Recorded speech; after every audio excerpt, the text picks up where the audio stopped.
Elements of the story, the gold watch. सबसे पहले हम सेटिंग की बात करते हैं। प्लेसेस जो इस स्टोरी में मेंशन किए गए हैं। The story is set in Bombay during the British colonial era. जब अंग्रेजों को राज था तो ये सारी कहानी बॉम्बे के अंदर सेट की गई है। The majority of the story takes place in the office of Henry King and company. ये कंपनी का नाम है हेनरी किंग एंड कंपनी। तो इसके ऑफिस में ज़्यादातर घटनाएं होती हैं। और मार्मलेड एम्पायर, ये एक जैम वगैरह बनाने वाली कंपनी है। And also briefly at Sirjut Sharma's house in Thana. जो ये मुख्य पात्र है इस स्टोरी का, सिरजुत शर्मा, तो इसके घर के अंदर भी फरमाई गई है जो कि थाना में है, जो कि अब बॉम्बे का पार्ट है। आगे हम कैरेक्टर्स की बात करें। सिरजुत सुदर्शन शर्मा ये प्रोटैगोनिस्ट है, मुख्य पात्र है स्टोरी का। एन इंडियन डिस्पैच क्लर्क, इसकी क्लर्क की नौकरी है जो कि डिस्पैच करता है लेटर्स वगैरह at Henry King and company. इस कंपनी के अंदर ही is a hard working experienced and respected employee. ये कठिन परिश्रम करने वाला है, अनुभव भी ऐसे, और इसकी रिस्पेक्ट भी होती है। Who has been with the firm for 20 years, और पिछले 20 साल से यहाँ इस फर्म में काम कर रहा है। He is a good Hindu and a family man, ये हिंदू धर्म से बिलोंग करता है और परिवार वाला व्यक्ति है। प्लानिंग टू रिटायर एट 55, सभी एम्प्लॉयज़ की यहाँ पर रिटायरमेंट 55 साल की उम्र में होती है, और इस तरीके से ये भी प्लान कर रहा है कि जैसे रिटायर होगा तो ये अपने होम टाउन में चला जाएगा। तो he is also quite naive and easily worries about changes, परंतु कई चेंजेस हो जाते हैं क्योंकि इसे हम स्टोरी में देखते हैं 50 साल की उम्र में ही रिटायर किया जाता है। तो इस तरीके से इन चीज़ों को वो भांप नहीं पाता, समझ नहीं पाता, और ईजिली वरीज अबाउट चेंजेस, तो बड़े चिंता करने लगता है कि अब मैं कैसे मैनेज करूँगा, अभी तो सारी मेरी जिम्मेवारियाँ अभी पेंडिंग हैं। मिस्टर एक्टन ये जनरल मैनेजर है, the British general manager at Henry King and company. इस कंपनी का होली सोली करता धरता ये मिस्टर एक्टन है। Known for his stern demeanour and dedication to his work, और ये एक तो अपने काम के प्रति डेडिकेटेड भी है, और इसका जो व्यवहार है वो स्टर्न है, सख्त है, मतलब किसी का कोई लिहाज नहीं करता। He surprises Mr Sharma with an unexpected gift from London. जो मिस्टर शर्मा है, जो सिरजुत शर्मा जो मुख्य पात्र है, इसको वो हैरान कर देता है। कहते हैं जी मैं आपके लिए लंदन से एक गिफ्ट लाया हूँ, क्योंकि ये अंग्रेज था, इंग्लैंड का रहने वाला था, और यहाँ पर कंपनी जो चल रही थी हेनरी किंग एंड कंपनी, तो इसका जनरल मैनेजर यही था। तो गोल्ड वॉच, कहता है जी मैं तुम्हारे लिए गोल्ड वॉच लाया हूँ, which leads to Sharma's anxieties. और मिस्टर शर्मा जो है वो चिंतित हो जाते हैं, भी ऐसी क्या वजह है, मैंने कोई बढ़िया काम भी नहीं किया ऐसा कि वो मेरे लिए गिफ्ट लाए। और ये कहता है जी मैं तुम्हारे लिए लंदन से गिफ्ट लेके आया हूँ गोल्ड वॉच का। आगे तीसरा कैरेक्टर जो है वॉयलेट डिक्सन, ये एक अनमैरिड लड़की है, एन एंग्लो इंडियन टाइपिस्ट, जो टाइपिस्ट का काम करती है। Who works in the same office, इसी ऑफिस में काम करती है as Sharma and mister Acton, क्योंकि ये भी काम कर रहे थे, ये जनरल मैनेजर के रूप में और ये डिस्पैच क्लर्क के रूप में। She has casual conversations with Sharma, Sharma के साथ वो बातें कर लेती थी, अपनी बातें शेयर कर लेती थी। And dreams of visiting England, और कई बार बातें करते हैं कि मेरा भी मन करता है कि मैं भी इंग्लैंड जाऊं। वेयर हर सिस्टर लिव्स, इसकी अपनी सिस्टर इंग्लैंड में रहती थी जो कि मैरिड थी, तो इस तरीके से इंग्लैंड के बारे में भी वो बात करती है। Dugdu the office peon at Henry King and company, ये एक पियन है, चपड़ासी है डुगडू, जो इस कंपनी में काम करता है। शर्माज वाइफ एंड सन हरी, तो इसकी पत्नी का भी जिक्र आता है, शर्मा जो मुख्य पात्र है, और इसका अपना एक बेटा है जिसका नाम हरी है। Secondary characters who appear in the home scenes, जैसे जो इस के घर की जो घटना होती है, डेवलपमेंट होती है, तो वहाँ पर इसकी वाइफ और बेटे का जिक्र आता है। आगे हम देखते हैं प्लॉट, कहानी, इसकी कहानी किस तरीके से आगे बढ़ती है। सबसे पहले हम इंट्रोडक्शन देखते हैं। तो mister Acton approaches Sharma at work to inform him that he has brought a special gift for him from London. तो जैसे कहानी शुरू होती है तो हमें पता लगता है मिस्टर एक्टन जो जनरल मैनेजर है कंपनी का, वो सिरजुत शर्मा को कहता है कि उसके लिए वो एक स्पेशल गिफ्ट लेके आया है लंदन से। Inviting him to pick it up on Monday. आप मंडे को 2 दिन बाद मेरे ऑफिस से ले लेना। This unusual interaction and Mr Acton's smile triggers anxiety in Sharma. तो शर्मा परेशान हो जाता है क्योंकि आज तक उसने इस ढंग से ना तो कोई गिफ्ट लाया था, ना वो ढंग से बात करता था, और अचानक ये क्यों कह रहा है अभी मैं गिफ्ट लाया हूँ, मेरे से ले लेना, मेरे ऑफिस में आना 2 दिन बाद मंडे को। तो इस तरीके से इस कहानी की शुरुआत होती है। आगे देखते हैं rising action. Over the weekend Sharma is pre occupied with what the gift might be. तो अभी तक उसको ये नहीं बताया था भी मैं तुम्हारे लिए क्या लेके आया हूँ वहां लंदन से, और ये 2 दिन सोचता रहता है क्योंकि उसको कहा था भी मंडे को मेरे ऑफिस में आके ले लेना। तो ये 2 दिन सोचता रहता है। वीकेंड मीन्स सैटरडे संडे को। And why he has been singled out for it, क्योंकि वहां पर लगभग 25 एम्प्लॉइज काम करते थे और सिर्फ उसे ही क्यों चूज किया गया है, सिंगल आउट क्यों किया गया है उसको गिफ्ट देने के लिए, इसकी समझ में नहीं आ रहा था।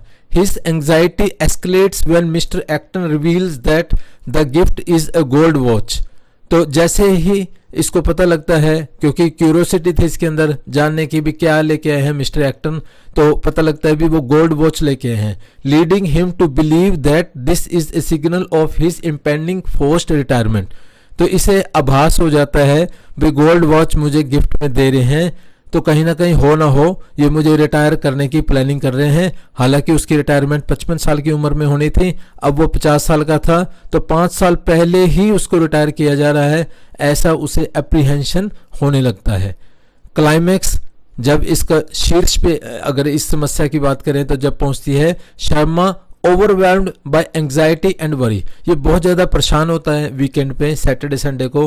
Convinces himself that the gold watch is a symbol of his forced retirement, और कहीं ना कहीं मजबूरी में मानना पड़ता है इसको कि उसको रिटायर किया जा रहा है और वो भी फोर्सिबली, तो इसलिए उसको ये गिफ्ट दिया जा रहा है। तो इस तरीके से उसके मन में ये सारी बात बैठ जाती है। Following action Sharma manages to hide his fears from his family over the weekend. जैसे सैटरडे संडे था तो अब उसे जो चिंता थी वो मैनेज करता है अपनी फैमिली से हाइड करने की, क्योंकि उसे डर था, but the concern about his future continues to gnaw at him, क्योंकि उसका आगे क्या प्लानिंग कैसे सेटिंग बैठेगी, क्योंकि अचानक उसकी जैसे रिटायरमेंट हो रही है और अभी तो उसका बेटा भी सेट नहीं हुआ था। तो ये इस प्रकार का जो चिंता है, डर उसे सता रहा था, कैसे परिवार वाले इस सदमे को सहन करेंगे, कैसे हम मैनेज करेंगे। तो इसलिए वो अभी इसको हाइड कर रहा है, परिवार को नहीं बता रहा भाई मुझे रिटायर किया जा रहा है, और ये सारी सस्पेंस में सारी कहानी चलती है। रेजोल्यूशन समाधान। The story concludes with Sharma meeting mister Acton on Monday, और मंडे को मिस्टर शर्मा जो हैं वो मिस्टर एक्टन को मिलते हैं। with the reader left on a cliffhanger waiting to find out the true intention behind the gold watch gift। क्योंकि जैसे पिछले 2 दिन से शर्मा भी सोच रहे थे भी मुझे गिफ्ट क्यों दिया जा रहा है, आभास तो उनको हो गया था भी मुझे इसलिए दिया जा रहा है क्योंकि मुझे रिटायर किया जा रहा है, और ये सस्पेंस रीडर के माइंड में भी बना हुआ है, और मंडे को ये सारा इस चीज़ का समाधान हो जाता है, सारी बात स्पष्ट हो जाती है, उसे रिटायरमेंट दे दी जाती है। कन्फ्लिक्ट, अगर इसमें टकराव की बात करें, the main conflict is internal and revolves around Sharma's anxiety about the possible implications of the gold watch gift from Mr. Acton। तो इसका मेन कॉन्फ्लिक्ट है वो इंटरनल है, और ये मिस्टर शर्मा की चिंता के इर्द गिर्द घूमता है। And possible implications of the gold watch, क्योंकि उसने जो गिफ्ट लाया था वो गोल्ड वॉच मिस्टर एक्टन, तो उसके क्या मायने हो सकते हैं, क्या इम्प्लीकेशंस होते हैं। He interprets the gift as a signal of his impending forced retirement. तो उसे लगता है भी ये इंटरप्रेट करता है भी अपना, उसको लग जाता है भी ये गिफ्ट अगर मेरे लिए लाए हैं तो मुझे फोर्सिबली रिटायरमेंट देना चाहते हैं, which leads to a great deal of stress and worry, जिससे मिस्टर शर्मा काफ़ी परेशान हो जाते हैं। As he is not financially prepared for retirement, क्योंकि फाइनेंशियली भी वित्तीय हालत भी उसकी ठीक नहीं थी, और रिटायरमेंट के बाद तो इनकम बिल्कुल ही ख़त्म हो जाती है। तो इस तरीके से वो कैसे सारी चीज़ें अपनी जिम्मेवारियों को मैनेज करेगा। अगर हम थीम्स की बात करें, the themes include colonial dynamics, तो उस वक्त जैसे अंग्रेजों का राज था तो उनकी कितनी चलती थी और कैसे वो हमारे से काम लेते थे और हमारी प्रॉब्लम्स के प्रति उनकी कोई केयर नहीं थी, जॉब की इनसिक्योरिटी थी, फियर ऑफ द अननोन, आगे क्या हो जाए इस तरीके का डर हमेशा रहता था माइंड में, मिस इंटरप्रिटेशन ऑफ इंटेंशंस, उनके इंटेंशंस जो है कई बार हम मिस इंटरप्रेट करते थे, मीन्स क्लैरिटी नहीं होती थी बातों की। The story highlights the power dynamics and cultural misunderstandings that often occurred between the British colonialists and the Indian locals during the British Raj, क्योंकि ब्रिटिश का जब यहाँ पर राज था तो यहाँ सारे जो भी कंपनियां वो काम जो भी कर रहे थे तो यहाँ इंडियन लोगों को लगाया हुआ था, लोकल्स को, तो इसलिए इन दोनों के बीच में काफ़ी गैप था, मिसअंडरस्टैंडिंग्स थी, क्योंकि वो सारी बातें इंडियन एम्प्लॉयज़ से शेयर नहीं करते थे। पॉइंट ऑफ व्यू, ये जो कहानी है जो बताई गई है, the story is told from A third person limited perspective, तीसरे व्यक्ति के पॉइंट ऑफ व्यू से बताई गई है, primarily from Sharma's point of view, Sharma जो मिस्टर शर्मा है उसके पॉइंट ऑफ व्यू से। The narrative closely follows Sharma's thoughts, feelings and anxieties through out the story, जो उसके मन में थॉट्स चल रहे होते हैं, उसकी जो फीलिंग्स होती हैं, उसकी जो चिंताएं होती हैं स्टोरी के दौरान, उनको सारा ऑब्जेक्टिव तरीके से यहाँ पर बताया गया है भाई किस तरीके से किसके माइंड में क्या चलता था और अंग्रेजों के राज से यहाँ हमें किस प्रकार से परेशानियों का सामना करना पड़ता था। स्टाइल और टोन की अगर बात करें, the author uses A descriptive style, describe करता है, एंड एम्प्लॉयज विविड इमेजरी, एक पूरी बढ़िया तरीके से इमेजरी इस्तेमाल करते हुए, सिंबलिज्म का इस्तेमाल करते हुए, such as the gold watch, जैसे गोल्ड वॉच का इस्तेमाल किया है वो रिटायरमेंट का सिंबल हो गया, as a possible symbol of retirement. The tone is serious, ये वास्तव में सीरियस टोन है, टेंस हमें कर देती है, एंग्जाइटी रिडन, परेशानी का सबब है, रिफ्लेक्टिंग शर्माज मेंटल स्टेट, जैसा कि हम मिस्टर सुरजीत शर्मा की मेंटल मानसिक हालत को देख के इस चीज़ को जायजा ले सकते हैं और समझ सकते हैं भी कितनी बड़ी समस्या थी उसके लिए। सिंबलिज्म, अगर हम सिंबल्स की बात करें, the most prominent symbol in the story is the gold watch, gold watch सबसे बड़ा सिंबल है स्टोरी का, नाम भी यही दिया गया है the gold watch. For Sharma it comes to symbolize forced retirement, Sharma के लिए तो ये एक फोर्स्ड रिटायरमेंट थी the gold watch, and the uncertainty of his future, अब उसे पूरी अनिश्चितता थी अपने फ्यूचर को लेके। फोरशैडोइंग, हमें पहले ही आभास होने लगता है, मिस्टर एक्टन्स अनएक्सपेक्टेड अटेंशन, उसने कभी भी अटेंशन नहीं दिया था और अनएक्सपेक्टेडली वो इतना ज़्यादा अटेंशन दे रहा है, एंड द अनयूजुअल गिफ्ट, क्योंकि वो कभी गिफ्ट नहीं देता था और ये असामान्य सी बात थी, serve as foreshadowing elements that something significant is about to happen in Sharma's life, Sharma की लाइफ में कुछ ना कुछ विशेष घटित होने जा रहा है, इसका आभास हमें पता लगता है जब मिस्टर एक्टन के एक्शंस जो हैं वो थोड़े से बदलते हैं, क्योंकि वो अब गिफ्ट लाया है और प्यार से हंस के बात कर रहा है।